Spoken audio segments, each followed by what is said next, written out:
नमस्कार व्यूअर्स, मैं हूं अमीश देवगन। रात के 9 बज चुके हैं और आप देख रहे हैं सीएनबीसी आवाज पर टक्कर का मंडे एडिशन। वाराणसी की डिस्ट्रिक्ट कोर्ट ने आज ज्ञान वापी मामले में फैसला सुनाया। कोर्ट ने मुस्लिम पक्ष की याचिका को खारिज कर दिया। कोर्ट ने अपने फैसले में यह कहा कि यह केस 1991 के वर्शिप एक्ट के तहत नहीं आता, यानी यह केस पूरी तरह से सुनवाई के अब काबिल है। लेकिन ओवैसी साहब का कहना है कि इस फैसले से देश में अस्थिरता पैदा होगी। तो कांग्रेस के बड़े नेता राशिद अल्वी का कहना है कि जज को किसी एक विचारधारा से जुड़ा नहीं होना चाहिए। लेकिन बड़ा सवाल है, क्या काशी का विवाद भी अयोध्या विवाद की तरह खत्म होने की ओर है? आज इसी मुद्दे पर होगी सीएनबीसी आवाज पर जोरदार टक्कर। अयोध्या झांकी, अब काशी की बारी। आज सीएनबीसी आवाज पर टक्कर इसी पर। आज हमारे बाबा मिले बोला हर हर हर। कोर्ट ने हमारे सारे आर्गुमेंट्स को मान लिया है। मुस्लिम पक्ष की एप्लीकेशन रिजेक्ट कर दी है। अब इस मामले की अगली सुनवाई 22/9 को होगी। आज हम लोग बाबा के दर्शन करने जा रहे हैं। योद्धा भी सजा दी है, काशी भी सजा दी है। योद्धा भी सजा दी है, काशी भी सजा दी है। घनश्याम कृपा कर दो, घनश्याम कृपा कर दो, मथुरा भी सजाएंगे। भैरो बाबू कोई बाकी कि बम बम बोल रहा है काशी, बम बम बोल रहा है काशी। दुनिया के करोड़ों शिव भक्तों के लिए आज का दिन ऐतिहासिक है। ज्ञानवापी मस्जिद और श्रृंगार गौरी मामले पर वाराणसी की जिला अदालत ने मुस्लिम पक्ष की याचिका को खारिज करते हुए अपने फैसले में कहा कि ये मामला सुनवाई योग्य है। ये केस 1991 के वर्शिप एक्ट के तहत नहीं आता। 2 सितंबर को इस मामले में अगली सुनवाई होगी। इसमें अब मुस्लिम समाज की तरफ से एक अच्छा जेस्चर आना चाहिए। मथुरा और काशी को लेकर के उनको नहीं आना मथुरा में पूजा करना, उनको नहीं आना है काशी में पूजा करने के लिए। हिंदू वहाँ पूजा करे, उसका मंदिर अच्छा सा बन जाए, इसमें सपोर्ट करना। लेकिन दूसरी तरफ मुस्लिम पक्ष इस फैसले के खिलाफ इलाहाबाद हाई कोर्ट में अपील की तैयारी में जुट गया है। रास्ते आगे हैं, हाई कोर्ट है, सुप्रीम कोर्ट है। हमें उम्मीद है कि हाई कोर्ट और सुप्रीम कोर्ट से इंसाफ के फैसले होंगे। कोई जज नहीं बनना चाहिए जो किसी एक विचारधारा से जुड़ा हो। हमने देखा है कि बहुत सारे जजेस के फैसलों में उनकी विचारधारा नजर आती है, जिससे इंसाफ नहीं होता। आपको एक दरवाजा खोल दिया, सेटबैक है, इससे देश में डिस्टेबलाइजिंग इफेक्ट पैदा हो सकता है। लेकिन आज सबसे बड़ा सवाल है कि क्या इस फैसले के बाद अयोध्या की तरह काशी का विवाद भी खत्म होने की दिशा में बढ़ रहा है? इसी पर होगी देश की सबसे बड़ी बहस। और अब वक्त है सुप्रसिद्ध विश्लेषण का। हिंदू पक्ष की जीत की मायने का विश्लेषण क्या है, आपको मैं बताता हूं। फवारे की थ्योरी देने वालों को जोरदार झटका लगा है। ज्ञानवापी श्रृंगार गौरी पर हिंदुओं का दावा और मजबूत हो गया है। अब यहां से इस केस में 1991, ये सबसे इंपॉर्टेंट कड़ी है इस केस की 1991 के वर्शिप एक्ट की बाधा को ध्वस्त कर दिया है ऑनरेबल कोर्ट ने। यानी जिस थ्योरी के ऊपर मुस्लिम पक्ष चल रहा था, जिस थ्योरी पर पूरी गाथाएं पड़ी जा रही थी कि 1991 वर्शिप एक्ट है तो सुनवाई नहीं हो सकती, लेकिन उस थ्योरी को ध्वस्त कर दिया है ऑनरेबल कोर्ट ने। हिंदू पक्ष मस्जिद का एएसआई सर्वे की मांग कर सकता है। अब इसके बाद वो कह सकता है कि क्योंकि हिंदू पक्ष ये दावा कर रहा है कि हमारे पास प्रमाण है और हम प्रमाणों पे जाएंगे, हमें इजाजत दी जाए कि एएसआई का सर्वे हो और उस सर्वे में दूध का दूध और पानी का पानी आ जाना चाहिए, ऐसा हिंदू पक्ष का मानना है। और अब हिंदू पक्ष उस सर्वे की तरफ जाएगा। शिवलिंग की कार्बन डेटिंग की मांग भी अब की जा सकती है। यानी शिवलिंग को प्रोटेक्ट किया जाए। हिंदू पक्ष का अगला लक्ष्य यही होगा कि अब शिवलिंग को प्रोटेक्ट किया जाए, जो वजू खाने में है, जिसमें हाथ वगैरह धोए जाते थे, लेकिन उसको अब प्रोटेक्ट किया जाए क्योंकि वो अब हमारी आस्था के साथ जुड़ा हुआ है। यह दावा मजबूत हो जाता है हिंदू पक्ष का। मेरे साथ स्वामी दीपांकर है। स्वामी दीपांकर देखिए, और मेरे साथ बाकी मेहमान भी हैं। वारिस पठान भी एक तरफ जुड़ रहे हैं, एक तरफ साध्वी प्राची जी जुड़ रही हैं। मेरे साथ जुड़ रहे हैं विष्णु शंकर जैन। विष्णु शंकर जैन, आपका अभिनंदन है। इस समय लाखों करोड़ों लोग आपको देख रहे हैं और स्वामी दीपांकर भी आपको नमस्कार कर रहे हैं। बहुत बहुत शुक्रिया आज के खास दिन हमारे साथ जुड़ने के लिए। मेरे साथ स्वामी दीपांकर भी हैं। स्वामी दीपांकर, कितना अहम है ये फैसला, इसके बाद अगर हम दो बिंदु देखे जाएं तो क्या इसके बाद हिंदू पक्ष का सबसे बड़ा कंसर्न होगा शिवलिंग को प्रोटेक्ट किया जाए? 16 आना सबसे बड़ी बात यह है अमीश भैया, जो 1991 के वर्शिप एक्ट की बात करते हैं, उस वर्शिप एक्ट की जिसको लेकर के लाल कृष्ण आडवाणी ने उस समय में, मुझे याद है कि उमा भारती को कहा था कि पक्ष रखिए कि बताइए कि ये दो चीजों को भी इससे निकालिए, अयोध्या, काशी और मथुरा को भी, ये तीन चीजें कही थी, पर मानने ना मानने के कारण वॉकआउट हो गया, वो लोग चले गए। कन्हैया मित्तल का हमारे कार्यक्रम में एक भजन था, उन्होंने गाया था अयोध्या सजाती है, काशी भी सजाएंगे, मथुरा भी सजाएंगे। तो अयोध्या तो सज गई है, अब काशी भी सजाएंगे। अच्छा, रोचक ये हुआ कि 2 दिन पहले कन्हैया हमारे साथी थे और उसमें प्राची भी साथ थी, प्राची जी भी। और रोचक ये है कि इन्होंने कहा कि मैं आज काशी जा रही हूँ। हमने कहा कि संभल कर जाइएगा। हमें बिल्कुल ये तय नहीं था कि इस दिन ये निर्णय लेना, हमें कुछ नहीं पता था इस बारे में। मगर मैं आज एक बात को लेकर के अत्यधिक प्रसन्न हूं कि कली काल में, अर्थात कलयुग में, शिव की लड़ाई विष्णु लड़ रहा है। जी, शिव की लड़ाई विष्णु लड़ रहा है। चलिए, ये बहुत आपने इंटरेस्टिंग बात बोली। लेकिन वारिस पठान मेरे साथ है। वारिस पठान, क्या आपको लगता है जो 1991 की प्लेसेस ऑफ वर्शिप एक्ट की थ्योरी थी, वो कोर्ट ने आज ध्वस्त कर दी है, और ये एक तरह से हिंदू पक्ष की बहुत बड़ी जीत है? कि अमीश भाई, आप, मुझे यकीन है कि आज के इस जो आदेश आया है वाराणसी कोर्ट का, उस फैसले को जो मस्जिद की इंतजामिया कमेटी है अंजुमन की, वो जरूर चैलेंज करेगी हाई कोर्ट के अंदर। और मुझे यकीन है कि अभी तक प्लेसेस ऑफ वर्शिप एक्ट जो है 1991 का, वो चैलेंज हुआ है, खारिज नहीं हुआ है। प्लेसेस ऑफ वर्शिप एक्ट 1991 का इंटेंशन क्या था अमीश भाई, ये देखना बहुत जरूरी है।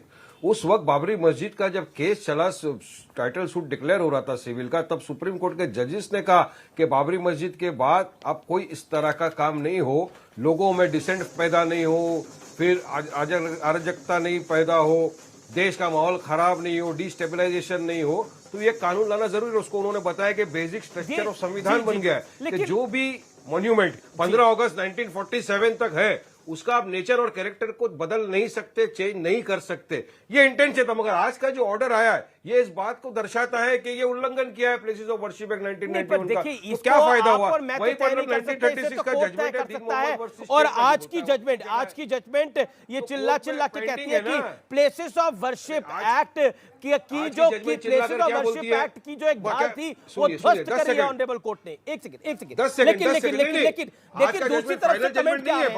सुनवाई होगी, सुनिए अमीश भाई, 10 सेकंड में कंप्लीट कर दूंगा मेरी बात को। जी, आप 15 सेकंड जजमेंट ने कहीं भी ये नहीं कहा है कि वो जो 5 हमारी महिला बहनें हैं उनको वहां पे वर्शिप करने दे दिया जाए। आज के जजमेंट ने कहीं पर भी ऐसा नहीं दर्शाता है कि नमाज पे रोक लग गई हो या वजू पे रोक लग गई हो। दर्शाता है कि आदेश है, वजू कर सकते हैं, नमाज पढ़ सकते हैं। पेशे से वकील है वारिस जी, आप पेशे से वकील हैं, और इसलिए मैं जानता हूं कि आप समझते होंगे कानून की पेचीदगियों को।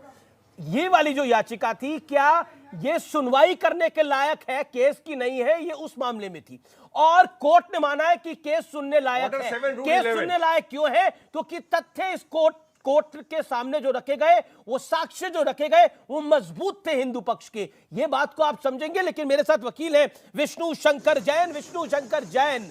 जैसे ही मैंने कार्यक्रम में लोगों को बताया कि मेरे साथ विष्णु शंकर जैन जुड़ रहे हैं, लोगों का अभिवादन और अभिनंदन आपके लिए आया, लेकिन कई सवाल भी आए। एक और पेशे से वकील हैं मेराजुद्दीन सिद्दीकी। वो कहते हैं न्यायपालिका आपकी है, संसद में कानून आपने बनाया है, आप चाहते हैं सब लोग बिक जाएं आपके हाथ में। राशिद अल्वी ने कहा कि जज को किसी तरफ नहीं होना चाहिए। राशिद अल्वी ने कहा जज को किसी तरफ नहीं होना चाहिए। मैं एक वकील की बात बता रहा हूं, और मुस्लिम पक्ष के, और राशिद अल्वी की बात बता रहा हूं जो कांग्रेस के नेता है। देखिए अमीश जी, बहुत बहुत दुखद है जो इस तरह के बयान आ रहे हैं, और ऑनरेबल कोर्ट और ऑनरेबल जज पे जो पर्सनल टिप्पणी की जा रही है, मुझे उसके खिलाफ सख्त विरोध है। और जो बात कर रहे हैं कि जज किसी विचारधारा से नहीं होना चाहिए, तो आप क्या कहना चाहते हैं कि जो ऑनरेबल डिस्ट्रिक्ट जज साहब है किसी पर्टिकुलर विचारधारा से? उन्होंने तो कोई भी फैसला आस्था के आधार पे नहीं दिया है। सारा फैसला जो मुस्लिम पक्ष की दलीलें थी उसको एग्जामिन करके दिया गया है। उनकी जो दलीलें थी कि भाई यहाँ पे ऑर्डर 7 रूल 11 में इनका केस रिजेक्ट किया जाए, प्लेसेस ऑफ वर्शिप एक्ट से केस गवर्नड है, उसको लीगली एग्जामिन करते हुए दोनों पक्ष के इंटरप्रिटेशन को सुनने के बाद ये ऑर्डर पास किया गया है। एक मुस्लिम पक्ष का वकील ये बात नहीं कह सकता है कि मुस्लिम पक्ष के किसी भी वकील को नहीं सुना गया।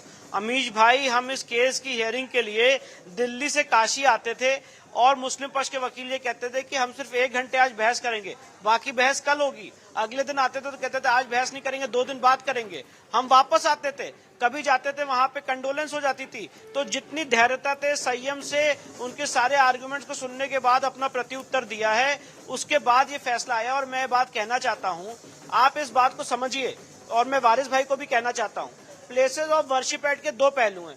पहला पहलू है कि प्लेसेस ऑफ वर्शिप असंवैधानिक है, वो सुप्रीम कोर्ट में एग्जामिन किया जा रहा है। प्लेसेस ऑफ वर्शिप एक्ट का दूसरा पहलू ये है कि प्लेसेस ऑफ वर्शिप एक्ट को अगर एज इट इज भी पढ़ लिया जाए तो वो धार्मिक स्वरूप तय करने की इजाजत देता है, और उसी इंटरप्रिटेशन के आधार पे आज ये सूट मेंटेनेबल होल्ड किया गया है।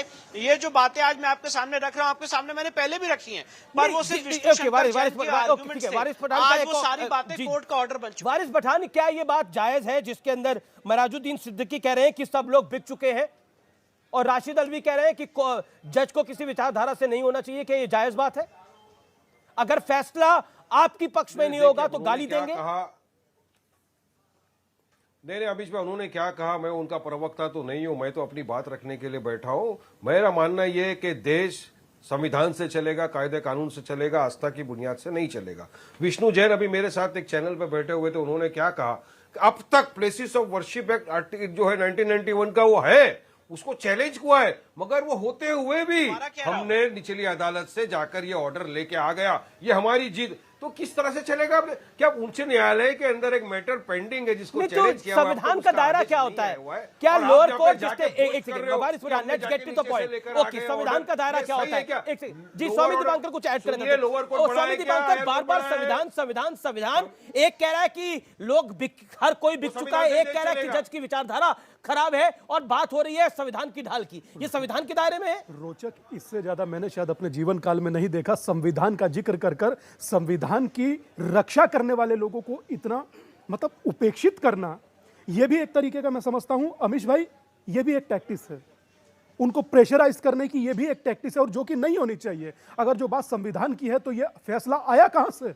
अदालत ने ना दिया है, और अगर अदालत ने फैसला दिया है तो उसका सम्मान करने का अधिकार है किसका? मैं एक बात अमीश भाई आज से नहीं, तकरीबन 5-4 साल से कहता आ रहा हूं, दीवारें अब से नहीं कब से चिल्ला रही थी, मगर हमें कहां सुनाई आ रही थी। मगर आज की स्थिति जिस शदाब चौहान, आपको मैं मौका दे रहा हूं। ये संविधान सम्मत फैसला नहीं है जो हुआ है, आप आज हुआ है कि पहले इस पे हाँ या ना बोलिएगा, उसके बाद आगे बढ़ूंगा मैं कहानी को। नहीं, हम इसको असंवैधानिक मानते हैं। क्यों? अब जब आप असंवैधानिक कैसे मानते हैं? इसे प्रूफ करिए, प्रूफ करिए। आप इसे डिसएग्री कर सकते हैं, इसे असंवैधानिक कैसे मानते हैं आप? मैं बता रहा हूं कैसे मानते हैं। और ये संवैधानिक है जो कह रहा है कि लोग बिके हुए हैं, ये संवैधानिक है जो कह रहा है कि जज की विचारधारा थी ऐसी। अब सुन लीजिए अमीश भाई जी, प्लेसेस ऑफ वर्शिप एक्ट जब तक रहेगा, बाकी रहेगा 1991, और सुप्रीम कोर्ट वर्डिक्ट जो 2019 है, दोनों क्या कहते हैं? दोनों का कॉम्बिनेशन ये कहता है नो मोर डिस्प्यूट।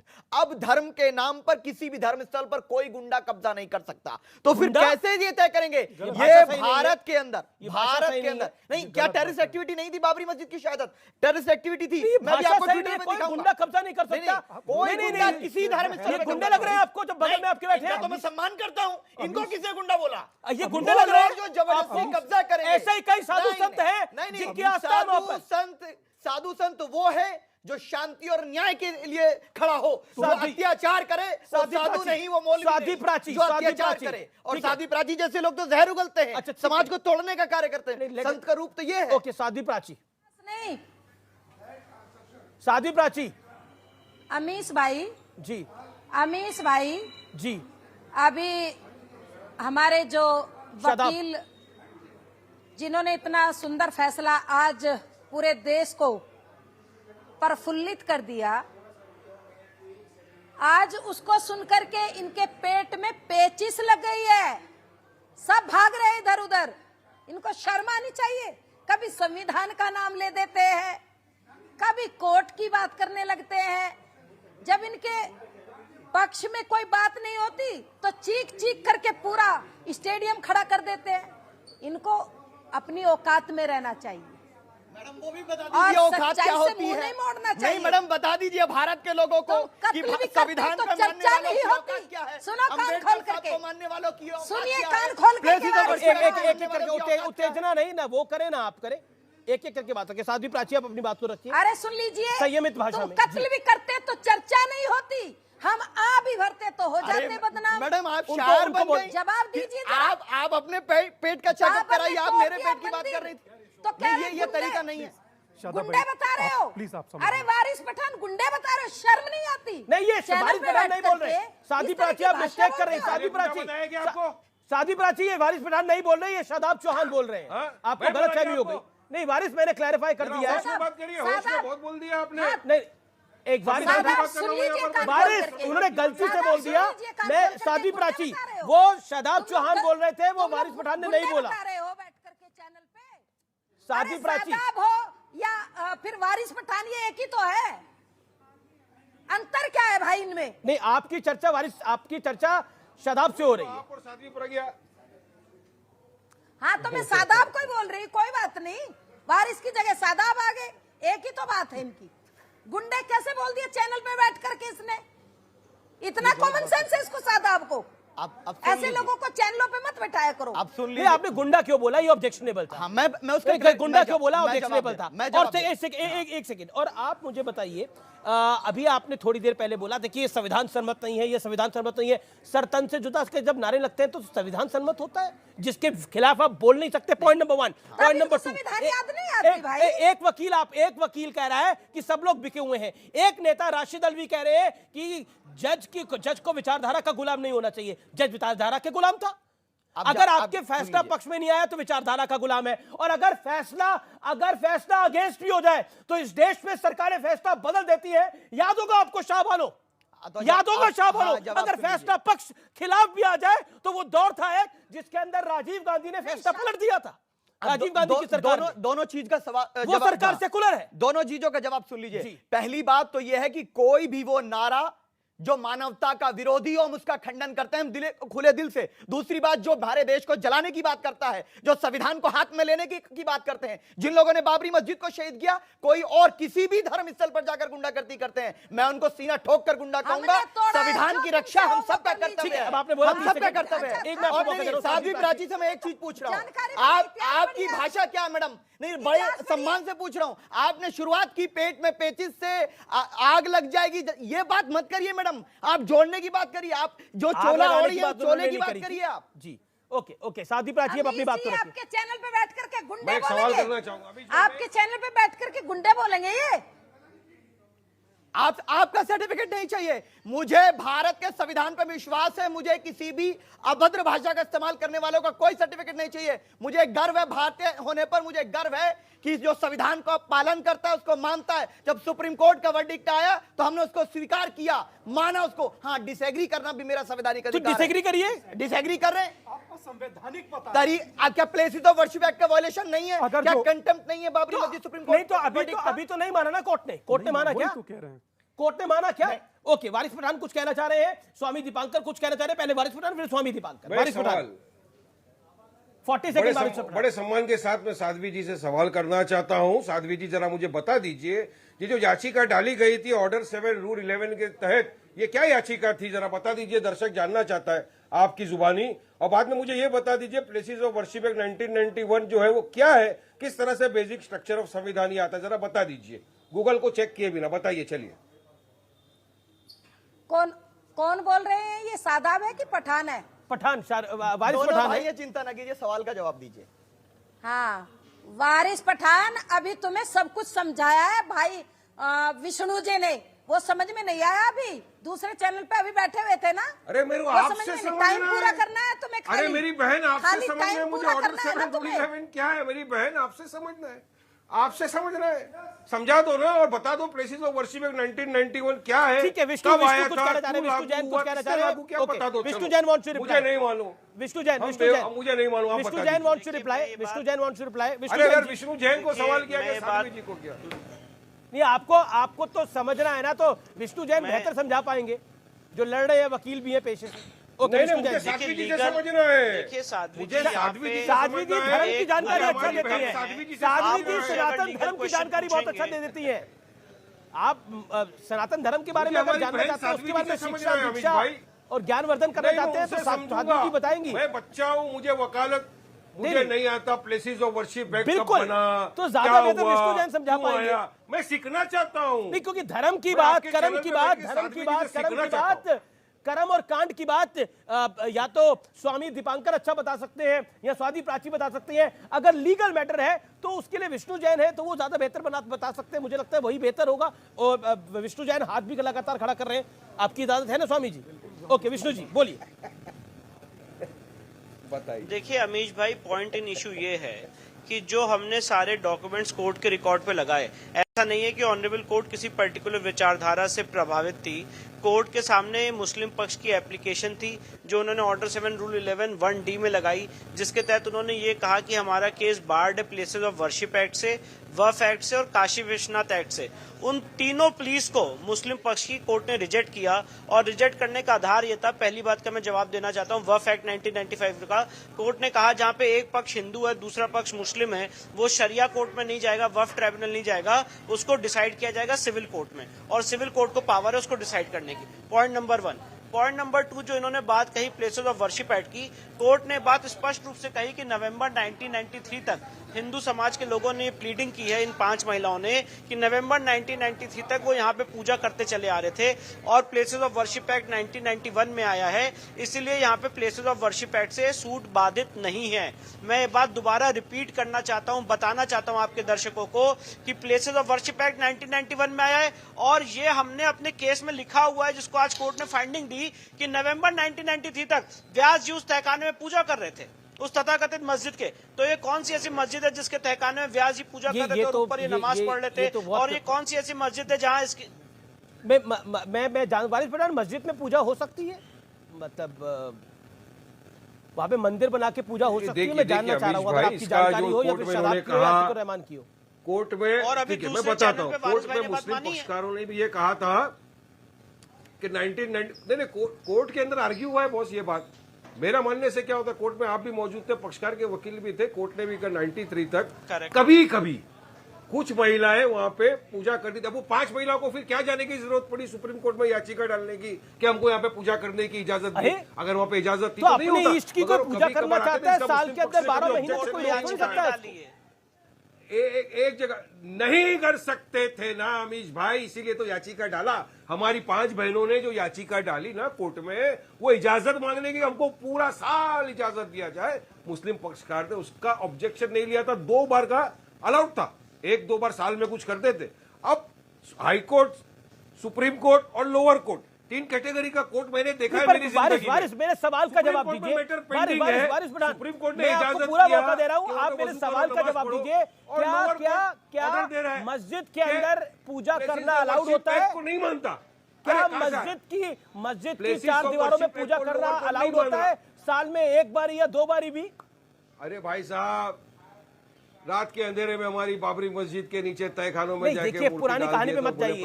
बाबरी मस्जिद टूट गई, बाबरी मस्जिद के साथ ये हो गया, ना बाबर का कोई लेना देना ना बाबरी का कोई लेना देना।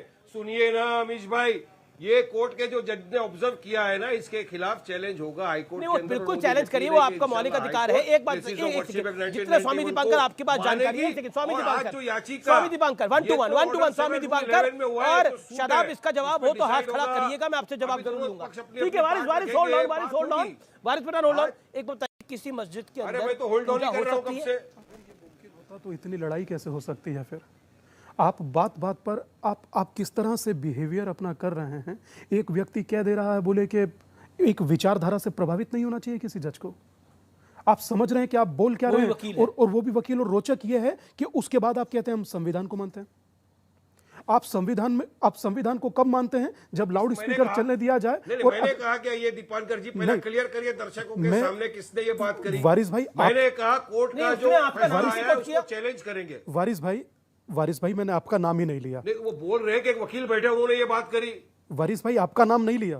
वकील आप अकेले नहीं है। मराजुद्दीन सिद्दीकी की बात कर रहे हैं आप। अकेले वकील कहाँ है दादा? अब जिस प्रकार की परिस्थिति वर्तमान है, ठीक है, फिर मेरी गलती। अरे आप ऐसा नहीं किया, आपकी भी कोई गलती नहीं। हम अर्थ कुल मिलाकर के कहने का यह है कि अगर वहां पूजा हो रही है, प्रार्थना हो रही है, वर्शिप हो रही है, तो फिर उसमें मॉस्क की बात कहां से आ जाती है? इस समय की बड़ी ब्रेकिंग स्टोरी आ रही है। मुस्लिम पक्ष के वकील का एक बड़ा बयान आया है। मैं आपको बयान बता देता हूं क्या है। मुस्लिम पक्ष के वकील का बयान आया है, न्यायपालिका आपकी है, संसद से कानून आपने बनाया है, आप चाहते हैं सब लोग बिक जाएं आपके हाथ में, ये कहा है। कोर्ट और संसद का कानून आपका है, ये कहा है मुस्लिम पक्ष के भी वकील ने। सब इनके हाथों बिक जाएं, ये कहा है मुस्लिम पक्ष के वकील ने। ये विवादित बयान है, अपने आप में बड़ा विवादित बयान है।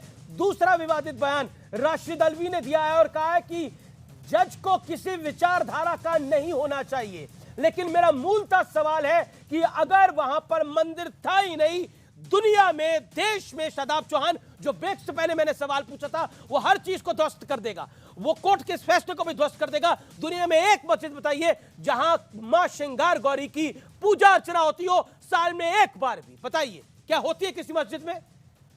बिल्कुल ये जानना देश को बहुत जरूरी है कि किस मस्जिद में पूजा होती है, हुई है और हो रही है और होगी आने समय। वो है बाबरी मस्जिद।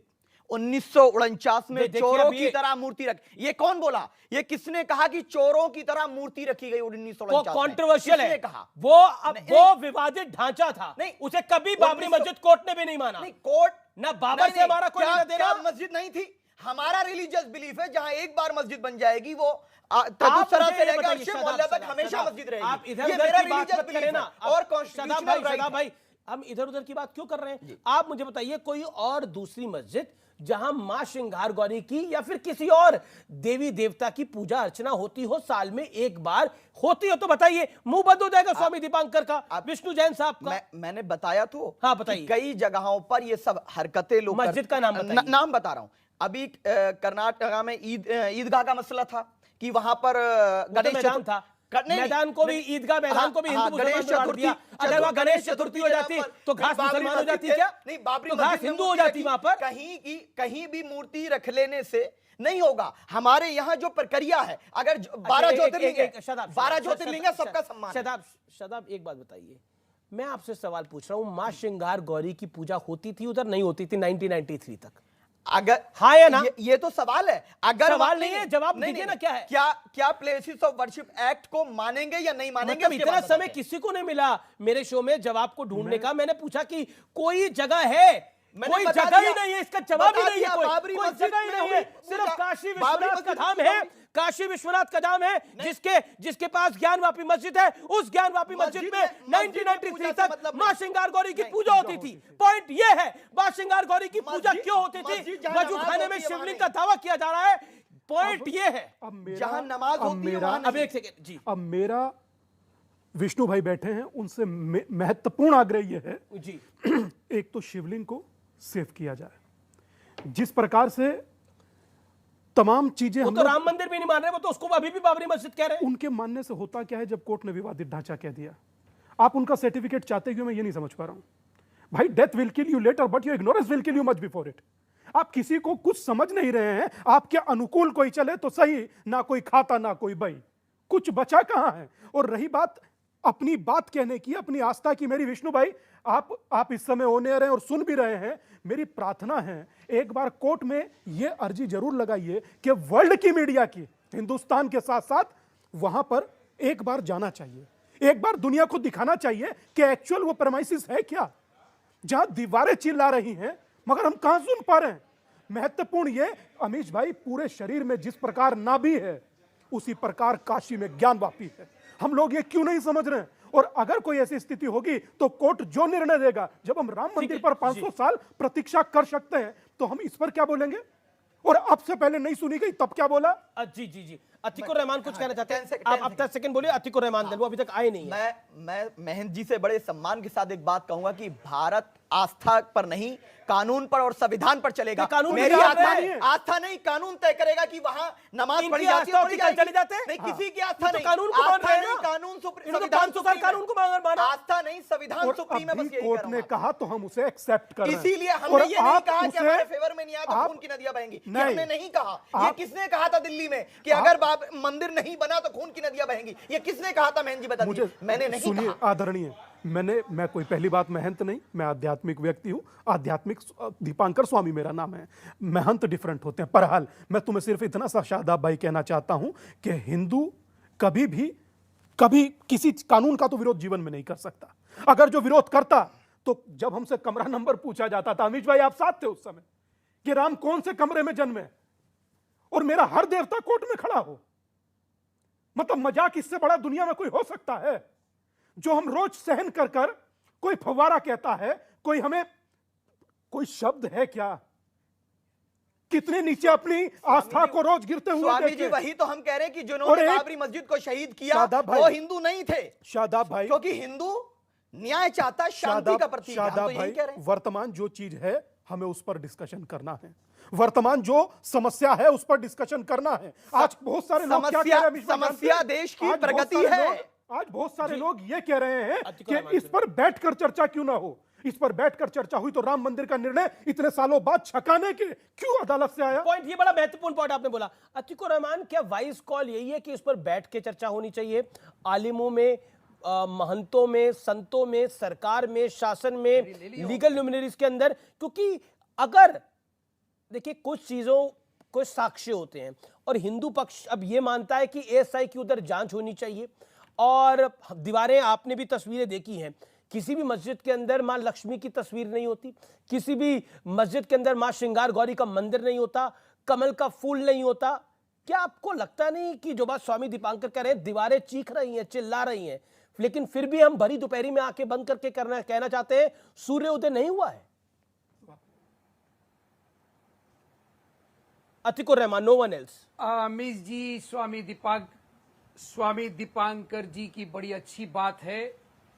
स्वामी दीपांकर जी जब तक के वो हिंदू और वो मुसलमान अपने दिल में दूसरे किसी आस्था की घृणा लेकर अपनी मंदिर और मस्जिद में जाता है, मैं नहीं समझता हूं कि उसका देवता, उसका भगवान, उसका अल्लाह, उसकी कोई प्रार्थना, कोई भी नमाज कबूल करेगा। अमीश जी, हम लोग बहुत नफरत झेल चुके हैं। मैं कम से कम आपके इस चैनल के माध्यम से आपको बता दूं, अब हम परेशान हो गए हैं, ये नफरत नहीं झेलेंगे। भारत का युवा, भारतवासी, मेहनत करने वाला, पसीना बहाने वाला भारत का वो शख्स जो सुबह शाम मेहनत की 2 रोटी कमाता है, उसको ना वो मस्जिद पसंद है, ना मंदिर पसंद है जहां पर घृणा का कोई पात्र हो। संविधान सर्वप्रिय है। मेरी मस्जिद, मेरा अल्लाह, मेरा खुदा मेरे अपने सीने में है, मेरी मस्जिद में है। मैं समझता हूं हिंदू भाई भी यही आस्था लेकर मंदिर में दाखिल होता है। इन लोगों को लड़ने दीजिए। कोर्ट हैं, संविधान है, हमारी सरकारें हैं, इससे निपट लें जितनी जल्दी उतनी अच्छा है। हमारे 21st सेंचुरी के चैलेंजेस सिर्फ साइंटिफिक टेम्परामेंट होना चाहिए, सिर्फ संविधान होना चाहिए। कहते हैं इतिहास की, मेरा पर्सनल इतिहास की धरोहर को भी संभाल के रखना चाहिए और भविष्य की धरोहर पे भी काम करना चाहिए। सरकारें संभाल लेंगी उसको। नहीं, बिल्कुल बात है आपकी। सरकारें संभाल भी रही है। और सरकारें जी तो आज ये दिन देखना पड़ता। क्यों बना था ये एक्ट? इन 3 चीजों को क्या बाहर नहीं रख सकते थे, जिसका जिक्र विष्णु पुराण से लेकर के वेद की ऋचाओं तक में है? मैं अतीकुर रहमान की किसी बात से मुखालफत नहीं करता, वो अच्छा सोच रहे हैं भारत के लिए। मगर मैं एक बात कहना चाहता हूं शादाब भाई से भी, वारिस भाई से भी और अतीकुर भाई से भी, ये लड़ाई हिंदू मुस्लिम है ही नहीं यार। ये क्यों नहीं समझ रहे हो? ये आक्रांता वर्सेस संस्कृति। पॉइंट यही है, ये पॉइंट यही है। औरंगजेब के साथ क्यों खड़ा होना चाहते हैं वारिस पठान? नरेंद्र मोदी ने भी बोले थे कि तलवार की धार पे तो बहुत लोगों ने काशी को मिटाने की कोशिश करी, लेकिन काशी मिट नहीं पाई। ओके, अतीकुर रहमान कुछ कह रहे हैं। अतीकुर रहमान, औरंगजेब के साथ खड़ा क्यों कुछ लोग होना पसंद करते हैं? अतीकुर रहमान कुछ कहना चाह रहे हैं इसके ऊपर। प्रधानमंत्री मोदी ने भी जब काशी विश्वनाथ कॉरिडोर का उद्घाटन किया था ये बात बोली नहीं करता है। कोई औरंगजेब के साथ खड़े रहना पसंद नहीं करता है। तारीख अपनी जगह, हिस्ट्री अपनी जगह है। मैंने आपसे कहा आज का युवा सिर्फ और सिर्फ साइंटिफिक टेम्परामेंट चाहता है। क्या आप योगदान आज ही का युवा है जो ब्रह्मास्त्र भी चाहता है बरकरार रखने में? आज ही का युवा है जो ब्रह्मास्त्र भी चाहता है। कि आप साथ देंगे उसका? आज ही का युवा है जो ब्रह्मास्त्र भी चाहता है। आज ही का युवा है। क्यों मुझे आप क्यों मुझे कंपेल किया जा रहा है किसी और बात के ऊपर? नहीं, कोई आपको कंपेल नहीं कर रहा, लेकिन इस देश के अंदर ऐसे लोग हैं जो इस देश को लूटने वाले आक्रांता की कब्र पे जाते हैं, वहां सजदा करते हैं। वारिस पठान, क्या आपको लगता है, मैं आता हूं विष्णु जैन, हमारा क्या मतलब है औरंगजेब से? औरंगजेब जिसने काशी को मिटाने की कोशिश करी, सवा मन जनेऊ जलाता था, उसके साथ हम खड़ा होना पसंद करते हैं, क्यों? किसने बोला औरंगजेब की जो मजार है अमीश भाई प्रोटेक्टेड मॉन्यूमेंट है? आप मोदी जी को बोल दीजिए कि उसको प्रोटेक्टेड मॉन्यूमेंट जो है वहां पे एएसआई की तरफ से उसको हटा दे, लोग जाना बंद कर देंगे। बात सिंपल है, आपको पहल करना पड़ेगा। मैं यहाँ पे सुन रहा था अतीक भाई का भी लेक्चर, उन्होंने कहा आज का युवा क्या चाहता है, मैं भी थोड़ा सा उस पर टिप्पणी नहीं करूंगा, मैं तो भाषण देने में एक्सपर्ट हूं। आज का युवा चाहता है रोजगार, आज का युवा चाहता है शांति, आज का युवा चाहता है कि पेट्रोल गैस डीजल के जो भाव बढ़ गए वो कम हो जाए, मगर भाजपा नहीं चाहती कि ये हो। भाजपा ये सारी चीजों से ध्यान भटकाने के लिए अपने लोगों को आगे करके मस्जिद मंदिर का मुद्दा लेके आ जाती है। ये बात बताइए, एक बात बताइए, ये सर तन से जुदा कौन सा युवा चाहता है? ये पेट्रोल बम कौन सा युवा चाहता है? ये पत्थर कौन सा युवा मारता है? इनके पास नौकरी नहीं है, बताता हूं, या इनके पास नौकरी नहीं है, या इनके मन में ये वेमेनेस से ये कट्टरता भरी जा रही है?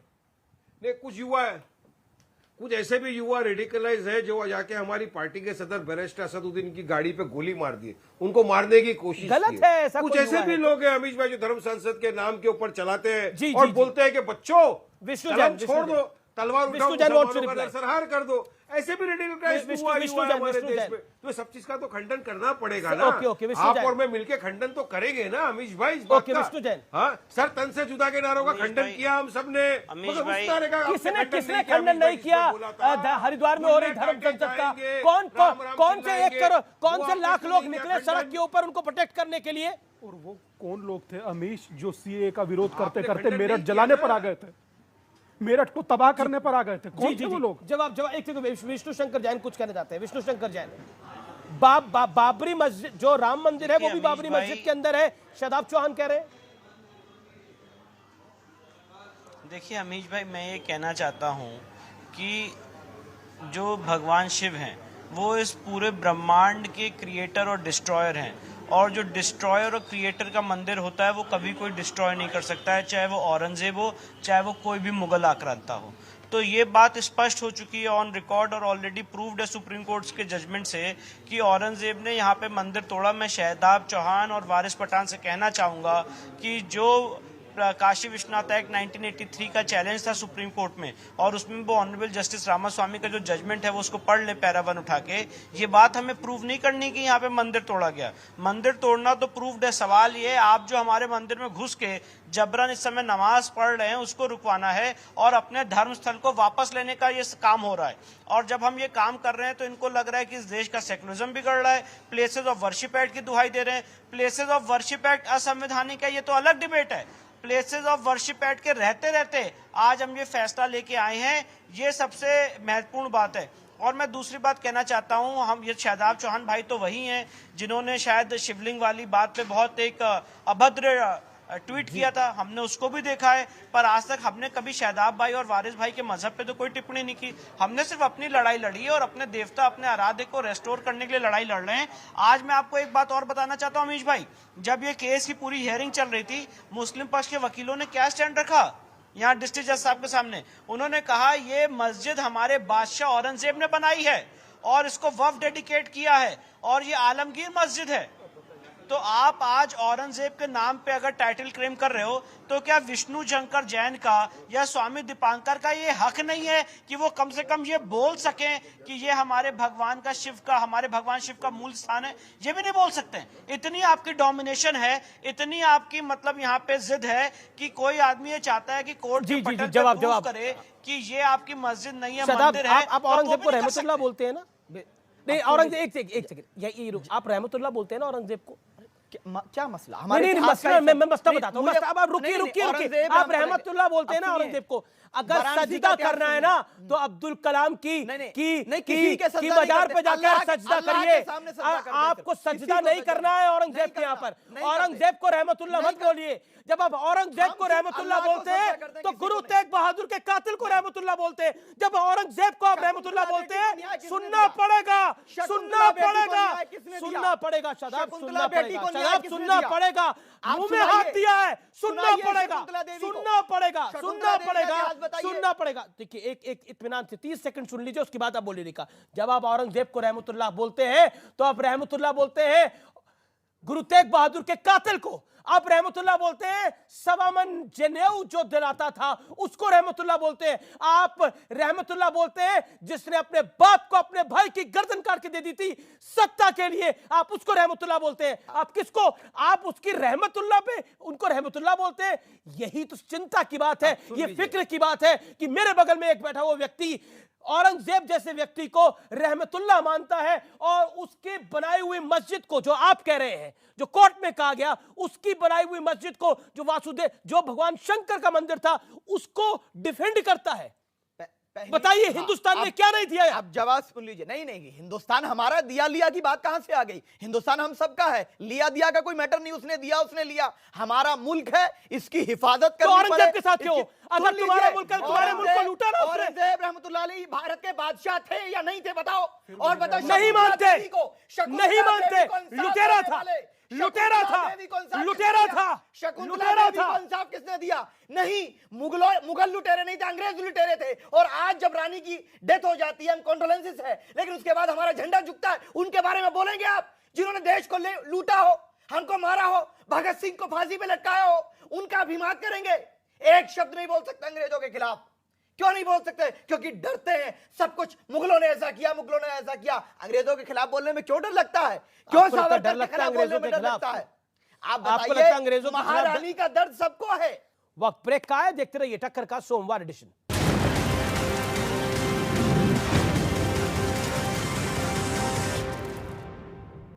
वेलकम बैक व्यूअर्स, आप देख रहे हैं सीएनबीसी आवाज पर टक्कर का मंडे एडिशन। इस समय विष्णुशंकर जैन कुछ कहना चाह रहे हैं। एक सेकंड, विष्णुशंकर जैन।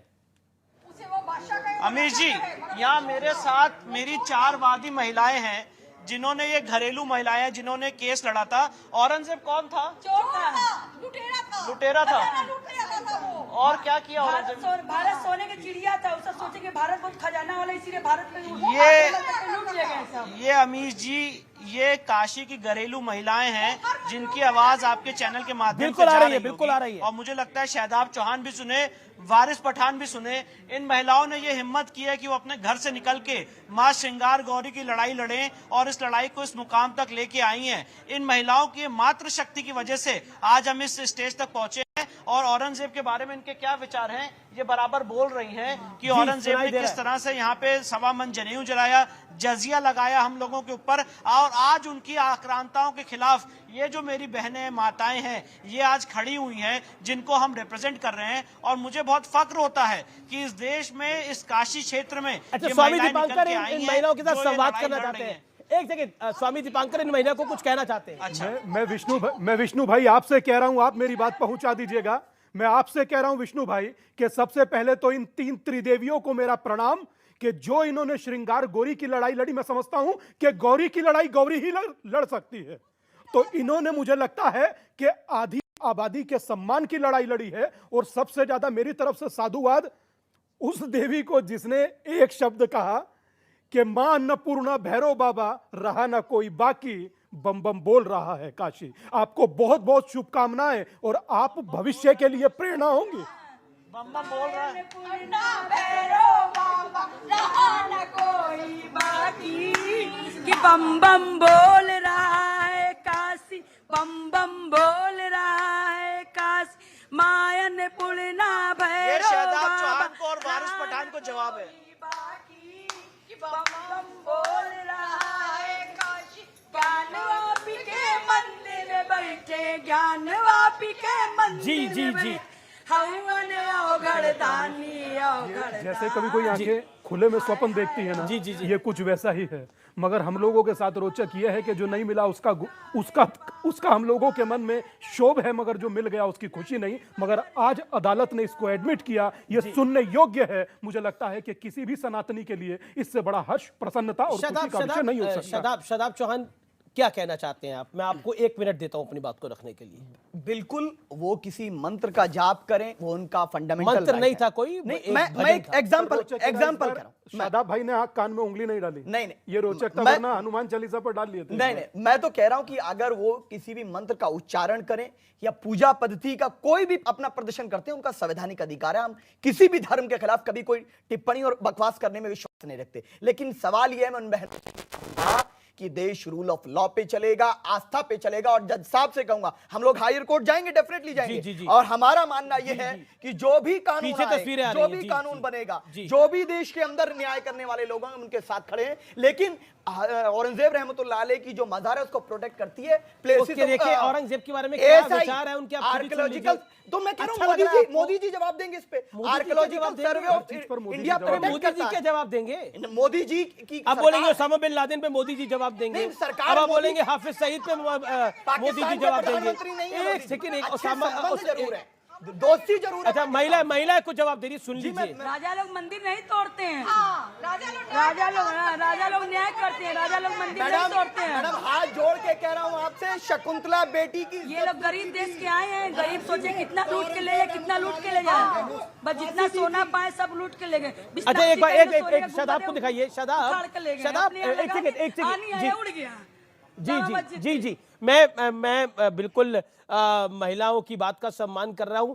शादाब, आप कह रहे हैं कि बार बार एक कह रहे हैं रहमतुल्लाह। देखिए, आपको समझ नहीं आ रहा, ये विचार जो है ये पब्लिक को पसंद नहीं आ रहा। आप मुसलमानों के पास भी जाएंगे तो वो औरंगजेब को फॉलो नहीं करते, वो अब्दुल कलाम को फॉलो करते हैं। एक सेकंड, ये आपको सोचना पड़ेगा, ये आपको सोचना पड़ेगा कि आप अपना हीरो किसको मानते हैं। बिल्कुल, आप अपना हीरो अगर औरंगजेब को मानते हैं तो आपको बहुत सोचना पड़ेगा। सुन लीजिए, हम लेकिन सावरकर को नहीं मानते। मेरी बात सुन लीजिए, 10 सेकंड दे दीजिए। सावरकर को आप मान भी नहीं सकते। 10 सेकंड, सावरकर बहुत बड़ा देशभक्त था। 10 सेकंड दे दीजिए मुझे, मैं अपनी बात को कंप्लीट कर रहा हूं कि कोई भी क्या नारा लगाता है उसका फंडामेंटल राइट है, मैं कम मना कर रहा हूं। लेकिन एक बात मैं स्पष्टता के साथ कह देना चाहता हूं। कौन सा नारा लगाता है? सर, तन से जुदा कोई लगाता है, उसका फंडामेंटल राइट है। अगर कोई ये कहता है कि जो नहीं राम का वो हराम का, वो उसका फंडामेंटल राइट है। गलत है वो। जेल गए वो लोग, जेल गए जिन्होंने। शकुंतला बेटी, हम लोग सन से जुदा नहीं करते हैं, हम लोग कलम की मैं ताकत से लड़ते हैं। नहीं, ये लोग तो तलवार की नोक को झोंक से दिखा के हम लोग को डराना चाहते हैं। मैडम, हम नारी जरूरत नहीं है और किसी से कम नहीं है। मैडम, भारत में मत डरिए, खुशी मनाइए, भारत में है, प्रसन्न होइए। सुन लीजिए, महिला की भी सुन लीजिए। हमारे मंदिर में सामना हो तो आओ ना। अब ये देखिए, धमकी दे रही है, सामना कर। नहीं, आपसे हम सामना नहीं करेंगे। आप महिला हैं, आपका सम्मान करें। फिलहाल सीएनबीसी आवाज की टक्कर को यहीं समाप्त करते हैं। लेकिन हिंदू पक्ष की बड़ी जीत के साथ ही अब बड़ा सवाल यह खड़ा होता है कि जो वजू खाने में शिवलिंग है, जहां महादेव विराजमान की बात है, क्या उसको प्रोटेक्ट किया जाएगा? यह सबसे बड़ी चिंता की बात है। फिलहाल इस कार्यक्रम को यहीं समाप्त करते हैं। उम्मीद है आपको पसंद आया होगा। शुभ रात्रि, गुड नाइट, नमस्कार।